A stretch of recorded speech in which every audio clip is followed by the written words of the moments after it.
Welcome to Anurag Khelia YouTube channel. और आज हम आपके लेके आए न्यूज़पेपर एनालिसिस 22 नवंबर का। 22 नवंबर की जो पहली खबर है हमारी, वो लेबर कोड से रिलेटेड है।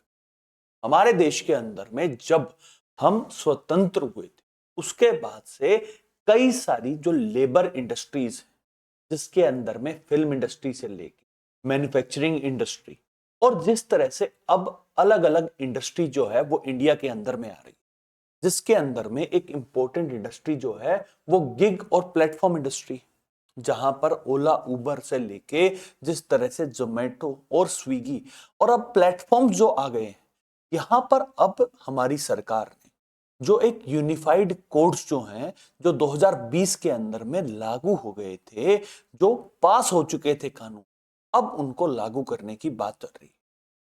यहां पर एक सवाल पूछा जाना चाहिए हमारी सरकार से कि जब कोई कानून 2020 में पास हो चुके हैं, तो उसके रूल्स अब 5 साल बाद क्यों बन रहे हैं? और यहां पर जो टाइम निकला है, उसके लिए क्या लेबरर्स के ऊपर में जो लेबरर्स के जो डिमांड्स थी, उनको फुलफिल इतना लेट क्यों किया जा रहा है? ये सवाल है। लेकिन सबसे जरूरी सवाल यह आता है कि क्या बदलाव किए गए। यहां पर सबसे पहली बात यह है कि कई सारे कानून, जिसके अंदर में लगभग 29 ऐसे फ्रेगमेंटेड लॉज थे जो हमारे देश के अंदर में चल रहे थे, जिनमें से कुछ कानून जो है वो ब्रिटिशर्स के टाइम पर 1930 में बनाए गए। अब यहां पर जो जेंडर पैरिटी है और पे पैरिटी को लाने के साथ साथ यहां पर अब इंक्लूसिव ग्रोथ को है करने के लिए ये एक वाइडर पर्सपेक्टिव लिया जा रहा है। हमारे प्राइम मिनिस्टर मोदी ने इसको हेल किया है और अब यहां पर जो कानून है, उनका जो नया वर्जन है वो लागू हो जाए। यहां पर कौन कौन से कानून के अंदर में बदलाव हुए? जहां पर पहला कानून जो है वो है कोड ऑफ वेजेस 2019। यहां पर जो वेज कितना होना चाहिए, मिनिमम कितनी होनी चाहिए, इसका जो कोड जो पहले इंडस्ट्रीज के लिए 1948 का था, उसके बाद अलग अलग इंडस्ट्रीज के लिए अलग अलग कोड, जहां पर यह डिसाइड किया जाता था कि मिनिमम वेज कितना मिलना चाहिए। अब यहां पर एक यूनिफाइड तौर पर जो यूनिफाइड जो कोड है, जो 2019 के अंदर में कानून लेके आए थे और जो पास हो चुका था 5 साल पहले, अब उसको लागू कर दिया गया। इसके बाद इंडस्ट्रियल कोड 2020, यहां पर अलग अलग इंडस्ट्री, जिसके अंदर में माइनिंग से लेके मैन्युफैक्चरिंग के से लेके अलग अलग टेक्सटाइल इंडस्ट्री, सबके लिए अब इंडस्ट्रियल रेगुलेशन कोड जो है वो यूनिफाइड कर दिया गया है। तो तीसरा है वो सोशल सिक्योरिटी का। हमारी सरकार जो है वो चाहती है कि जो लेबरर्स हैं, उनको अब जो सोशल सिक्योरिटी के पैमाने हैं वो यहां पर पूरी तरह से मिले, और इसके लिए एक यूनिफाइड सोशल सिक्योरिटी कोड 2020 जो है वो अब इंप्लीमेंट हो जाएगा। यहां पर जो चौथा है वो है occupational safety health and working condition code 2020, जहां पर जो लेबरर्स हैं वो किस तरह से हैं, उनका एनुअल चेकअप होता है या नहीं होता है, इन सब के बारे में जो बातचीत है वो यहां पर हो चुकी है। ये चारों के चारों कोड जो हैं वो अब लागू हो चुके हैं 21 नवंबर को। 21 नवंबर 2025 जो है वो अब तारीख है, और 21 नवंबर 2025 से जो सारी की सारी इंडस्ट्रीज हैं, उनको यहां पर अब नए कानून के अनुसार काम करना पड़ेगा। लेकिन सबसे जरूरी सवाल यह आता है कि अब कोड बदल गए हैं, तो यहां पर किस तरह के बदलाव जो हैं वो लेबर इंडस्ट्री के अंदर में आने। यहां पर अब मैं आपको एक कंपैरिजन बताऊंगा, जहां पर पहले रिफॉर्म्स में क्या होता था और पोस्ट रिफॉर्म्स के अंदर में क्या क्या बदलाव हो चुके हैं, और जो मेजर बदलाव हैं वो यहां पर मैं आपके साथ डिस्कस करने। जहां पर सबसे पहली बात यह है कि फॉर्मलाइजेशन ऑफ एम्प्लॉयमेंट। जहां पहले कोर्ट्स के अंदर में जो मैंडेटरी अपॉइंटमेंट लेटर जो है वो नॉन मैंडेटरी होता था, अब यहां पर मैंडेटरी है कि आपको अपॉइंटमेंट लेटर देना पड़ेगा अपने सारे वर्कर्स को। जब आप अपॉइंटमेंट लेटर देंगे तो उससे जॉब सिक्योरिटी आएगी और फॉर्मलाइजेशन आएगा, ट्रांसपेरेंसी आएगी। यह सबसे बड़ा बदलाव है। दूसरा जो है वो है सोशल सिक्योरिटी कवरेज का। पहले लिमिटेड सोशल सिक्योरिटी कवरेज होती थी, जहां पर अगर कोई हैजार्डस इंडस्ट्री के अंदर में काम कर रहा है, माइनिंग में काम कर रहा है, टेक्सटाइल में अलग तरह का होता था। और अगर हम यहां तक की मान के चलें, जो फिल्म इंडस्ट्री है उसके लिए अलग तरह का सोशल सिक्योरिटी कवरेज होता। यहां पर जो लिमिटेड सोशल कवरेज था, अब उसको यूनिफाइड कर दिया है, और यहां पर अब जो गिग और प्लेटफॉर्म वर्कर्स हैं उनको भी यहां पर इंक्लूड कर दिया गया है। हमारी आईटी इंडस्ट्री के अंदर में अब जिस तरह से बूम आया और जिस तरह से अब एप्स आ गई हैं, एप्स के अंदर में जो डिलीवरी बॉयज हैं उन तक को यहां पर इंक्लूड कर दिया गया। जोमेटो, स्विगी, ब्लिंकिट, यहां तक कि ओला, उबर के अंदर में जो काम करने वाले जो गिग और प्लेटफॉर्म वर्कर्स हैं उनको भी यहां पर सोशल सिक्योरिटी के अंदर में इंक्लूड करने की बात हो रही। फिर मिनिमम वेजेस की बात आती है, और मिनिमम वेज के अंदर में यहां पर बात आएगी ईपीएफओ की। जो एम्प्लॉयमेंट प्रोविडेंट फंड है, अब यहां पर वो डिसाइड करेगा कि इतनी मिनिमम वेज जो है वो आपको देनी पड़ेगी। और मिनिमम वेज के अंदर में आपको एक बात और ध्यान रखनी पड़ेगी कि अब जो है वो फॉर्मलाइज हो चुकी है, आपको अपॉइंटमेंट लेटर देना पड़ेगा। अब अपॉइंटमेंट लेटर देंगे तो उसके अंदर में आपको जो वेज है वो यहां पर डिसाइड करनी पड़ेगी, आपको लिख के देनी पड़ेगी। तो मिनिमम वेज जो है वो भी मिलेगी और फॉर्मलाइजेशन भी हो जाएगी। फिर आता है सोशल सिक्योरिटी के अंदर में जो प्रिवेंटिव हेल्थ केयर है। पहले कहीं पर भी ये नहीं लिखा हुआ आता था कि जो इंडस्ट्रीज हैं उनको अपने जो वर्कर्स हैं, जो एम्प्लॉइज हैं, उनका एनुअल हेल्थ चेकअप करना पड़ेगा। अब यहां पर मैंडेटरी कर दिया गया है, जहां पर अब फ्री एनुअल चेकअप जो है वो एम्प्लॉयर्स का करवाना पड़ेगा, हर एक एम्प्लॉय का होना चाहिए। जो नेक्स्ट है वो है टाइमली वेजेस। जो तनख्वाह है, जो सैलरी है, वो टाइमली मिलनी चाहिए। यहां पर पहले ऐसा कोई कंप्लायंस नहीं होता था, अब रिफॉर्म्स के बाद एक प्रॉपर टाइम फ्रेम के दौरान ये देनी पड़ेगी। इससे फाइनेंशियल सिक्योरिटी जो है एम्प्लॉइज की वो बढ़ेगी। अब जो नेक्स्ट है वो सबसे इंपॉर्टेंट है, वो है वुमेन पार्टिसिपेशन से रिलेटेड। जहां पर पहले यह कहा जाता था कि जो फीमेल इंप्लॉइज हैं वो नाइट शिफ्ट नहीं कर सकती, और नाइट शिफ्ट ना करने की वजह से जो उनकी जॉब अपॉर्चुनिटीज हैं वो रिस्ट्रिक्टेड हो जाती थी। अब यहां पर नए के अंदर में ये कहा गया है कि जो वुमेन है वो नाइट जॉब्स भी कर सकती हैं, लेकिन यहां पर उनकी सिक्योरिटी को ध्यान में रखते हुए अगर उनके पास प्रॉपर इक्विपमेंट्स हैं, प्रॉपर फैसिलिटीज हैं, आप सिक्योरिटी प्रोवाइड कर सकते हैं, तो अब महिला रात को भी काम कर सकती हैं। ये अब नए कोड के तहत लागू हो जाएगा। यहां पर जो लास्ट बदलाव है वो है कंप्लायंस का बर्डन। पहले जिस तरह से 29 कानून होते थे, अब वो कोडिफाई होकर सिर्फ 4 कानून जो हैं वो यहां पर रह गए। पहले अलग अलग तरह से मल्टीपल रजिस्ट्रेशन करवाना पड़ता था, लाइसेंस भी लेना पड़ता था। जब अगर कोई रिटर्न आना है लेबर लॉज के तहत, वो अलग तरह से आता था। अब सिंगल रजिस्ट्रेशन, और सिंगल रजिस्ट्रेशन से पैन इंडिया सिंगल लाइसेंस जो है वो यहां पर मिलेगा। ईज ऑफ डूइंग बिजनेस को बढ़ाने के लिए यहां पर अब जो ये लाइसेंसिंग है यहां पर की जाएगी। यहां पर अब बदलाव हुए हैं, और 5 साल के बाद अब जो ये कानून है लागू हुए हैं, लेकिन यहां पर इसके दौरान भी अभी भी 45 दिन का जो फीडबैक है, विंडो है, वो ओपन रहेगी, जहां पर एम्प्लॉयर्स और एम्प्लॉइज जो हैं वो यहां पर अपने सजेशन दे पाएंगे, और उसके बाद जो ये कानून है ये ढंग से लागू हो जाएगा। ये पॉलिसी लागू हो जाएगी, और इस पॉलिसी के तहत जो एम्प्लॉयर और एम्प्लॉइज के बीच में जो रिलेशनशिप है उसको बढ़ाने की बात हो रही है। हमारे देश के अंदर में जो इनफॉर्मल सेक्टर है वो एक बहुत बड़ा सेक्टर है जो एम्प्लॉइज को एम्प्लॉयमेंट देता है। अब यहां पर इसको रेगुलराइज करने की बात चल रही है, और ये बहुत ही इंपॉर्टेंट स्टेप है हमारी फाइनेंशियल और एम्प्लॉइज की स्टेबिलिटी के लिए। अब एक हफ्ते के अंदर में इसके सारे के सारे जो रूल्स हैं वो कोडिफाई कर दिए जाएंगे कि मिनिमम वेज क्या रहेगी, किस तरह से एनुअल चेकअप होने वाला है, ना वुमेन्स के लिए किस तरह के आपको सिक्योरिटी प्रोटोकॉल्स रखने पड़ेंगे, आपको क्या क्या फैसिलिटीज देनी पड़ेंगी, उनके लिए कैंटीन किस तरह की होनी चाहिए, वेंटिलेशन किस तरह की होनी चाहिए, सोशल सिक्योरिटी किस तरह से प्रोवाइड की जानी चाहिए, उनका आपको ईपीएफओ के अंदर में अकाउंट किस तरह से होना चाहिए, ये सब कुछ रूल जो हैं वो एक हफ्ते में आ जाएंगे।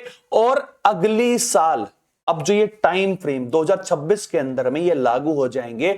और ये एक बहुत बड़ा बदलाव जो प्राइम मिनिस्टर मोदी की सरकार ने की। आपका इस बारे में क्या विचार है, आप हमें कमेंट करके बताइएगा। हम चलते हैं नेक्स्ट खबर की तरफ। जो नेक्स्ट खबर है हमारी वो प्राइम मिनिस्टर मोदी से रिलेटेड है। मैंने आपको कल बताया था कि प्राइम मिनिस्टर मोदी जो हैं वो G20 की समिट को अटेंड करने के लिए साउथ अफ्रीका जाएंगे। वो साउथ अफ्रीका पहुंचे और साउथ अफ्रीका पहुंचने के बाद जो प्राइम मिनिस्टर मोदी हैं उन्होंने अब यहां पर सबसे पहली बात जो है वो वसुदेव कुटुंबकम की बात रखी कि जो पूरा विश्व है वो एक फैमिली की तरह है। और यहां पर इंडिया का जो स्लोगन है, जहां पर one earth one family one future, हमें इसके ऊपर काम करना चाहिए, यह प्राइम मिनिस्टर मोदी ने यहां पर बताया है। यहां पर G20 की जो तीनों मीटिंग होनी है, यहां पर प्राइम मिनिस्टर मोदी शिरकत करेंगे और अपना विजन और भारत का जो विजन है वो विश्व के सामने रखेंगे। कल प्राइम मिनिस्टर मोदी ने ऑस्ट्रेलिया के जो प्राइम मिनिस्टर हैं एंथनी एल्बनीज, उनसे मुलाकात की है। और यह मुलाकात इंपॉर्टेंट इसलिए हो जाती है क्योंकि जिस तरह से फ्री ट्रेड एग्रीमेंट, जिसे इकोनॉमिक पार्टनरशिप कहा जाता है, यहां पर इंडिया और ऑस्ट्रेलिया जो है वो यहां पर और ज्यादा उसके अंदर में भागीदारी बढ़ाना चाहते हैं। जहां पर डिफेंस, ट्रेड और सिक्योरिटी को अब यहां पर और ज्यादा अपग्रेड करना चाहते हैं, जहां पर इंडिया और ऑस्ट्रेलिया मिलकर अब आगे काम करना चाहते हैं, इसके ऊपर बातचीत हुई है। और यह बातचीत का जो निष्कर्ष है वो मिनिस्ट्री ऑफ एक्सटर्नल अफेयर्स के जो स्पोक्स पर्सन है रणदीप जायसवाल जी ने अपनी प्रेस कॉन्फ्रेंस के अंदर में बताया। आज हमारे प्राइम मिनिस्टर मोदी जो हैं वो जापान की जो प्राइम मिनिस्टर हैं, जो नई प्राइम मिनिस्टर बनी हैं सना की, उनसे यहां पर मुलाकात करेंगे। और जो G20 समिट है उसके अंदर में और आगे क्या डेवलपमेंट होगी वो हम आपके लिए आएंगे। हम चलते हैं नेक्स्ट खबर की तरफ। जो नेक्स्ट खबर है हमारी वो दुबई से आई और दुबई के अंदर में दुबई एयर शो हो रहा था, जहां पर एक दुखद घटना, हमारा जो इंडिजिनियसली डेवलप्ड जो तेजस एयरक्राफ्ट है वो कल दुर्घटनाग्रस्त हो गया है दुबई के अंदर में जो एयर शो हो रहा था। और इसके अंदर में जो पायलट है जिनका नाम है विंग कमांडर नमेश शियाल, वो इस दुर्घटना के अंदर में मारे गए। तेजस एयरक्राफ्ट जो भारत ने खुद से बनाया, इंडिजिनियसली डेवलप किया, जो 2016 से इंडियन एयरफोर्स के अंदर में इंडक्ट हो चुका है। और ये दूसरा इंसिडेंट है जहां पर तेजस एयरक्राफ्ट के अंदर में कुछ दुर्घटना हुई है। इससे पहले जो घटना हुई थी उसके अंदर में जो एक पायलट जो ट्रेनिंग कर रहा था वो अपनी सॉर्टी कर रहा था मार्च के महीने में, जहां पर पायलट जो है वो सुरक्षित निकल गया था। लेकिन सबसे बुरी घटना ये है कि हमारे जो पायलट हैं, जो कमांडर हैं, वो यहाँ पर मारे गए। हम यहाँ पर उनको श्रद्धांजलि देते हैं, लेकिन यहाँ पर जिस तरह से जो तेजस एयरक्राफ्ट गिरा है, हमारे पड़ोसी देश पाकिस्तान ने यहाँ पर मौकरी की है और यहां पर यह कहा है कि इंडिया के जो एयरक्राफ्ट हैं वो गिरते जा रहे हैं। उन्होंने यहां पर यह कहा कि जिस तरह से ऑपरेशन सिंदूर के दौरान भारत के एयरक्राफ्ट गिरे थे और जिनका क्लेम कई बार जो डोनाल्ड ट्रंप भी कर चुके हैं, जहां पर पहले 5 कहते हैं फिर 6 कहते हैं, जहां पर पाकिस्तान अपना प्रोपेगेंडा दिखाने के लिए ज्यादा करता है, यहां पर उन्होंने कहा कि अब तेजस एयरक्राफ्ट भी गिर गया है और इस तरह से मौकरी की गई। अभी मैंने आपको बताया था कि कांग्रेस की रिपोर्ट थी जहां पर यह बताया चला था कि जो चाइना है वो प्रोपेगेंडा फैला रहा था, वो मिस इंफॉर्मेशन फैला रहा था कि हमारे 3 जेट डाउन हुए थे, वो उड़ रहे थे, वापस आ गए थे। यहां तक कि उन्होंने इस बात की पुष्टि नहीं की थी कि कहीं गिरे हैं या नहीं गए हैं, कहीं पर कोई डेब्री नहीं मिली थी। और यहां पर जिस तरह से पाकिस्तान और पाकिस्तान का जो प्रोपेगेंडा विश्व के अंदर में फैल रहा है, यहां पर हमें उसको काउंटर करना चाहिए।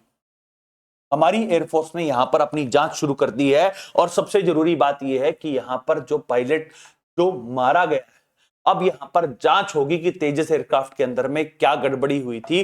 कुछ एक्सपर्ट्स ये कह रहे हैं कि जो तेजस एयरक्राफ्ट है वो लाइट व्हीकल है और यहां पर जिस तरह से जो मनूवरिंग कर रहे थे उसकी वजह से, जो ग्रेविटेशनल पुल की वजह से यहां पर जो हादसा हुआ और हादसे हो जाते हैं। यूएसए का सबसे एडवांस एयरक्राफ्ट जो है वो है F-35। F-35 इसी साल हादसा हो गया था उसका रेड सी के अंदर में, वो क्रैश कर गया था। लेकिन जिस तरह से इंडियन एयरक्राफ्ट की मोकरी हो रही है, यहां पर इंडियन गवर्नमेंट को एक मुंहतोड़ जवाब देना चाहिए और हमें यहां पर अब जो प्रोपेगेंडा इंडिया खिलाफ फैलाया जा रहा है उसके खिलाफ भी कोई काम करना चाहिए। अब चलते हैं नेक्स्ट खबर की तरफ। जो नेक्स्ट खबर है हमारी, वो सारी की सारी न्यूज जो है वो इलेक्शन कमीशन से रिलेटेड है। और इलेक्शन कमीशन जो है वो एसआईआर कर रहा है, स्पेशल इंटेंसिव रिवीजन कर रहा है। और स्पेशल इंटेंसिव रिवीजन के रिगार्डिंग में जो केरला की जो सरकार है, यहां पर उन्होंने सुप्रीम कोर्ट के अंदर में एक याचिका लगाई।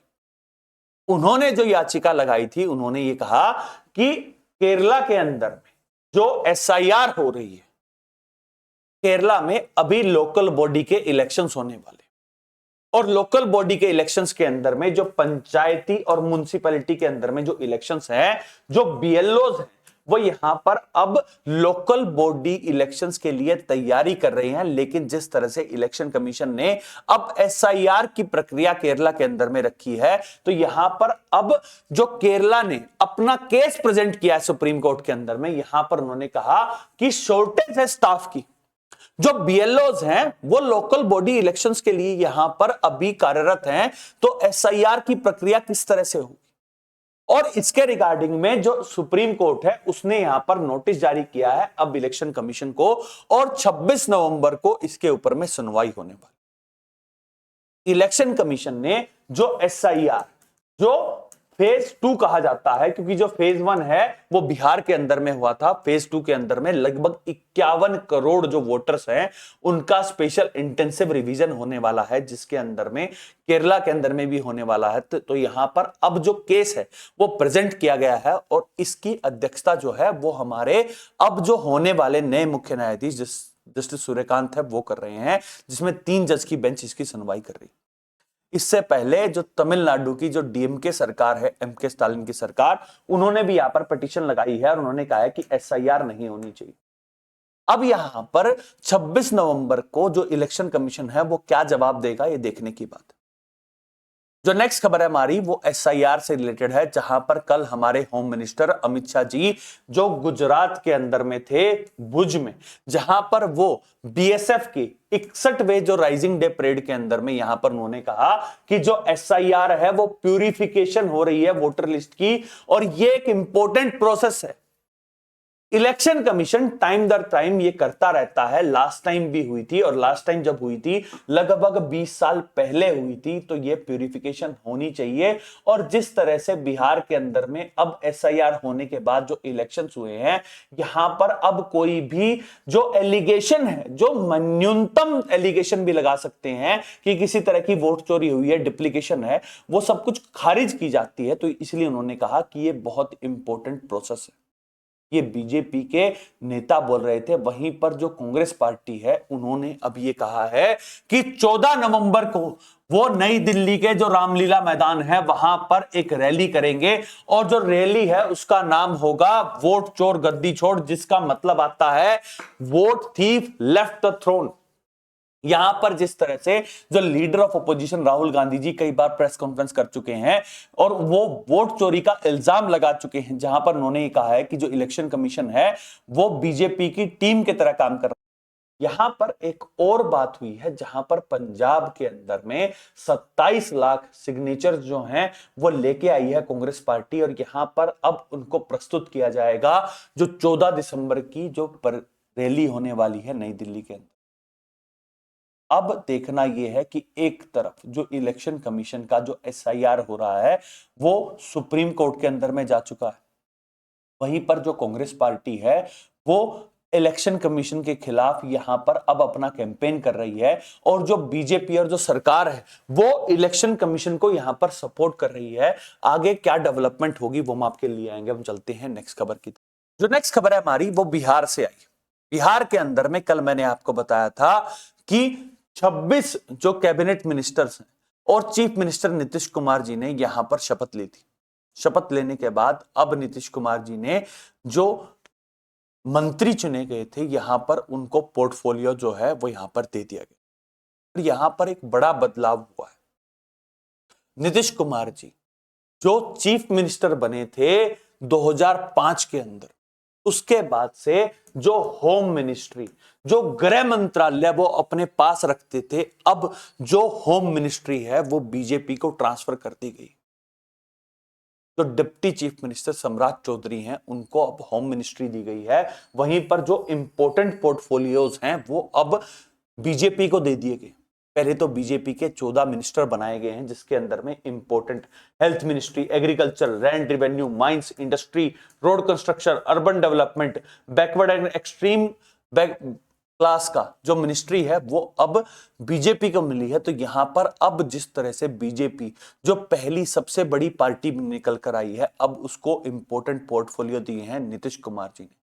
नीतीश कुमार जी की जो पार्टी है जेडीयू, उसके 8 मिनिस्टर बने हैं और अब उनको भी अलग अलग मंत्रालय जो हैं वो अलोकेट कर दिए गए हैं जिसके अंदर में वाटर रिसोर्सेज है, बिल्डिंग है, एनर्जी है, रूरल एम्प्लॉयमेंट है, ये सब अब जेडीयू को मिले हैं। वहीं पर जो एलजेपी रामविलास पार्टी है उनको भी 2 कैबिनेट बर्थ मिले हैं जिसमें पब्लिक हेल्थ आता है और शुगर केन इंडस्ट्री। जो 2 और मिनिस्टर बनाए हैं जिसके अंदर में एक जो उपेंद्र कुशवाहा की पार्टी है, जो आरएलएम है, उनके जो उपेंद्र कुशवाहा के जो बेटे उनको यहां पर मिनिस्टर बनाया गया है और वहीं पर जो जीताराम मांझी के जो बेटे हैं उनको भी मिनिस्ट्री दी गई है जहां पर वो वाटर रिसोर्स का पोर्टफोलियो संभालेंगे। यहां पर एक बात आती है कि जिस तरह से आरएलएम, जो गीताराम मांझी की जो पार्टी है, जो एचएम है, जो रामविलास की पार्टी है, यहां पर परिवारवाद का जो आरोप है वो अब ओपोजिशन पार्टी जो है वो एनडीए के ऊपर लगा रही है। जहां पर एनडीए अपने कैंपेन के अंदर में कह रही कि जो आरजेडी है वो परिवारवाद फैला रही है, जहां पर लालू और जो राबड़ी यादव जो चीफ मिनिस्टर रहे हैं वो चाहते हैं कि उनका बेटा जो है वो चीफ मिनिस्टर बने, लेकिन अब वो एलिगेशन जो है वो अब कैबिनेट के अंदर में भी लग रहे हैं। तो नेक्स्ट खबर है हमारी वो बीजेपी की तरफ से। बीजेपी ने जो इंदिरा गांधी पीस प्राइज जो सोनिया गांधी जी ने प्रेजेंट किया था और जो चिली की जो पूर्व राष्ट्रपति थी जो मिकेल बेरेट थे उनको यहां पर दिया गया था, यहां पर बीजेपी ने अब स्लैम किया है कांग्रेस को कि जिस तरह से जो पैकेट है वो एंटी इंडिया जो पॉलिसीज को जिस तरह से यहां पर प्रोपेगेट कर रही है, जिस तरह से उन्होंने सीएए का विरोध किया था और जिस तरह से वो सिलेक्टिव जो क्रिटिसिज्म करते हैं, जहां पर वो ये नहीं कहती हैं कि जिस तरह से हिंदू और माइनॉरिटीज का जो अत्याचार जो पाकिस्तान, बांग्लादेश, अफगानिस्तान के अंदर में हो रहा है उनके ऊपर कोई सवाल ना उठाकर जिस तरह से अब कांग्रेस पार्टी यहां पर वोट पॉलिटिक्स कर रही है और जो इंडिया का विरोध करता है उसको यहां पर जो सपोर्ट कर रहे हैं, यहां पर बीजेपी ने अब एलिगेशन लगाया है कि जो कांग्रेस पार्टी है वो एक माओइस्ट ग्रुप की तरह अब बिहेव कर रही है, ये एलिगेशन लगी है। वहीं पर अब कांग्रेस ने भी एक एलिगेशन जो है वो अब एनडीए सरकार के ऊपर लगा है, जहां पर जयराम रमेश जो कांग्रेस पार्टी के स्पोक्स पर्सन हैं, यहां पर उन्होंने कहा कि जिस तरह से अब G20 की समिट के अंदर में डोनाल्ड ट्रंप नहीं आ रहे हैं, इसीलिए प्राइम मिनिस्टर मोदी जो है वो G20 की समिट को अटेंड करने के लिए, यहां पर उन्होंने सरकार और प्राइम मिनिस्टर मोदी के ऊपर में कुछ आरोप लगाए, जहां पर उन्होंने कहा कि जब एशियान की समिट होने वाली थी वहां पर जो डोनाल्ड ट्रंप हैं वो आने वाले थे, इसीलिए नरेंद्र मोदी जी जो हैं उन्होंने वीडियो कॉन्फ्रेंस के तहत उसको प्रेजेंट किया था। लेकिन अब G20 की समिट के अंदर में डोनाल्ड ट्रंप नहीं आ रहे हैं और इसीलिए प्राइम मिनिस्टर मोदी जो है वो G20 की समिट को अटेंड करने के लिए जा रहे हैं।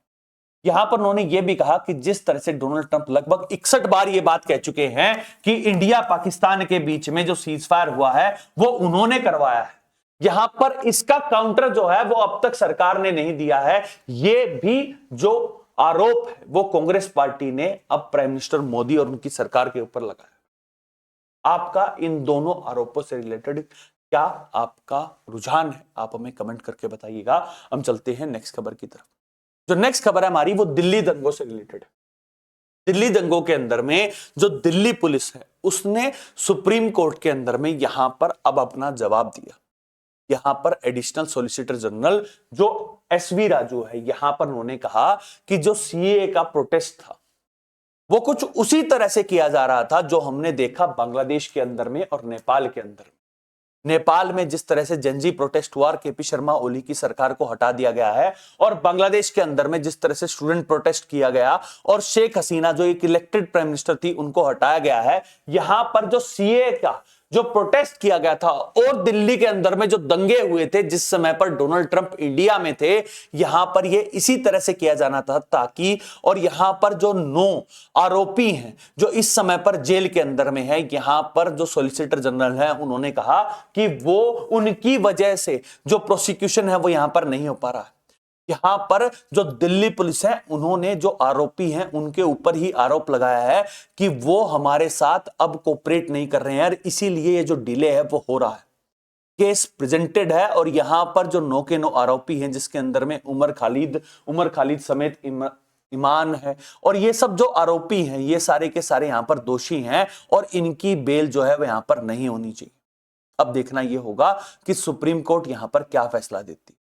तो नेक्स्ट खबर है हमारी वो पंजाब और हरियाणा हाईकोर्ट से है, जहां पर पंजाब और हरियाणा हाईकोर्ट के जो चीफ जस्टिस हैं उन्होंने अब पंजाब सरकार से यह सवाल पूछा है कि अमृतपाल सिंह जो नेशनल सिक्योरिटी एक्ट के तहत 2023 से असम की जो डिब्रूगढ़ की जो जेल है उसके अंदर में बंद है, लेकिन वो एक एमपी भी है और खंडूर साहिब से जो एमपी है वो चाहते हैं कि 1 दिसंबर से जो शुरू हो रहा है जो पार्लियामेंट सेशन उसके अंदर में वो प्रेजेंट हो। यहां पर अब पंजाब सरकार से कहा है कि वो अपना जो वक्तव्य है वो हाईकोर्ट के अंदर में पेश करे। एक सवाल पूछा जाना चाहिए, एनएसए नेशनल सिक्योरिटी एक्ट के तहत कोई जेल के अंदर में बंद है और जेल के अंदर में बंद अगर चुनाव जीत रहा है तो यहां पर जो एमपी है वो अपने जो क्षेत्र के लिए क्या सवाल नहीं पूछना जाना चाहिए। यहां पर एक और सवाल पूछा जाना चाहिए, जब कोई एनएसए सबसे जो कड़ा कानून है उसके तहत अगर जेल के अंदर में बंद है तो वो कैसे चुनाव लड़ सकता है। ये चुनाव की जो प्रक्रिया है इसके ऊपर कुछ सवाल पूछे जाने चाहिए। मैं ये नहीं कह रहा हूं कि अमृतपाल सिंह जो हैं वो दोषी हैं, लेकिन एक सवाल तो उठा जाना चाहिए कि अगर कोई जेल के अंदर में बंद है तो जो एमपी है, जो खंडूर साहिब के जो लोग हैं उनका प्रतिनिधित्व जो पार्लियामेंट के अंदर में होना चाहिए, उनके सवाल जो पूछे जाने चाहिए, यहां पर कुछ कानून के अंदर में बदलाव होने चाहिए। आपका इस बारे में क्या विचार है आप हमें कमेंट करके बताइएगा। जो नेक्स्ट खबर है हमारी वो राजस्थान से आई है, जहां पर राजस्थान के अंदर में जो 2 मिशनरीज हैं उनको यहां पर बुक कर दिया गया है और उनको बुक किया गया है अनलॉफुल कन्वर्जन एक्ट 2025 के तहत। यहां पर जो 299 जो धारा है उसको लगाते हुए यहां पर यह कहा गया है कि जो रिलीजियस कन्वर्जन किया जा रहा था और रिलीजियस कन्वर्जन जो है वो यहां पर पैसों के दम पे किया जा रहा था, इसलिए यहां पर बुक किया जा रहा है। वहीं पर जो क्रिश्चियन मिशनरीज हैं उन्होंने ये कहा है कि ये बेसलेस आर्ग्यूमेंट है। जो अनलॉफुल कन्वर्जन एक्ट 2025 है वो सुप्रीम कोर्ट के अंदर में उसकी सुनवाई हो रही है, जहां पर सुप्रीम कोर्ट ने कुछ सवाल पूछे हैं और यहां पर उसकी कॉन्स्टिट्यूशनैलिटी के ऊपर भी सवाल है। तो यहां पर अब केस बुक किया गया है, अब इसके अंदर में क्या सुनवाई होगी वो देखने की बात है। जो नेक्स्ट खबर है हमारी वो हमारी अर्थव्यवस्था से रिलेटेड, जहां पर कल हमारा जो रूपी है, हमारी जो करेंसी है वो फिर से फॉल किया है और स्लिप कर गई है 89 से नीचे, जहां पर लगभग $1 जो है वो 89 रुपीज के बराबर हो गया है। और यहां पर अब जो ये फॉल हो रहा है रुपी की, हमारी जो करेंसी की वैल्यू के अंदर में, यहां पर ये इसीलिए हो रहा है क्योंकि जिस तरह से इंडिया यूएसए के रिलेशनशिप जो हैं वो बिगड़े हुए हैं, जिस तरह से 50% का टैरिफ इंडिया के ऊपर लगा हुआ है, ये एक बड़ा रीजन है जो रुपी का फॉल करने का और डॉलर के स्ट्रॉन्ग होने का। जो नेक्स्ट खबर है हमारी वो पीएसएलवी से रिलेटेड, जो हमारा पोलर सैटेलाइट लॉन्च व्हीकल है, अब यहां पर इंडिया का फर्स्ट प्राइवेट पीएसएलवी जो है वो लॉन्च होगा अर्ली 2026 के अंदर। हमारा जो इसरो है उसने जो पीएसएलवी अब यहां पर जो पीएसएलवी है वो एचएएल जो हिंदुस्तान एरोनॉटिक लिमिटेड और एलएनटी जो लार्सन एंड टर्बो है अब यहां पर मिलकर बनाएगी। और अब अगर हमारे स्पेस प्रोग्राम के अंदर में प्राइवेट पार्टनरशिप हो रही है तो उससे एक होलिस्टिक अप्रोच आ रही है, जहां पर अब इसरो जो है वो प्राइवेट वेंडर्स को भी यहां पर प्रपोज कर रही है, प्राइवेट वेंडर्स भी अब यहां पर इंक्लूड हो रहे हैं। तो हमारा स्पेस प्रोग्राम जो है वो और ज्यादा नई बुलंदियों को छुएगा। जो नेक्स्ट खबर है हमारी वो टाटा ग्रुप से रिलेटेड है, जहां पर अब जो टाटा पावर है उसने जो दुर्ग ग्रीन है उसके साथ यहां पर एक पैक्ट साइन किया। ये जो दुर्ग ग्रीन है ये भूटान की कंपनी है और यहां पर अब एक पैक्ट साइन हुआ है जहां पर लगभग 187.5 मेगावाट का जो एक हाइड्रो पावर प्रोजेक्ट है वहां पर टाटा पावर और दुर्ग जो है वो मिलकर काम करेंगे और 2031 तक जो पार्टनरशिप है यहां पर जो हाइड्रो पावर प्लांट है वो बनाए जाएंगे। यहां पर जो पार्टनरशिप है उसके अंदर में जो टाटा पावर है उसका 40% और दुर्ग का 60% रहने वाला है। और ये इंपॉर्टेंट इसलिए है क्योंकि जो भूटान है वो हमारा ऑल सीजन फ्रेंड है और जिस तरह से इंडिया भूटान की मदद करता है और जिस तरह से अभी हमारे prime minister Modi state visit के अंदर में भूटान गए थे वहां पर इंडिया ने जो सपोर्ट की बात की है उनके ग्रोथ के अंदर में, यहां पर अगर हमारी प्राइवेट फर्म्स भी उनके साथ अब पार्टनरशिप कर रही हैं तो ये बहुत ही इंपॉर्टेंट बात हो जाती है। जो नेक्स्ट खबर है हमारी वो रशिया यूक्रेन कॉन्फ्लिक्ट से रिलेटेड है, जहां पर कल मैंने आपको बताया था कि जो ड्राफ्ट है जो अमेरिका ने बनाया है जहां पर रशिया यूक्रेन कॉन्फ्लिक्ट को अब यहां पर रिजॉल्व करने की बात हो रही है। अब यहां पर जो यूएसए एडमिनिस्ट्रेशन है उन्होंने यहां पर अल्टीमेटम दे दिया है यूक्रेन को और जेलेंस्की को, जहां पर वो 24 नवंबर तक यहां पर उसके ऊपर साइन कर दे।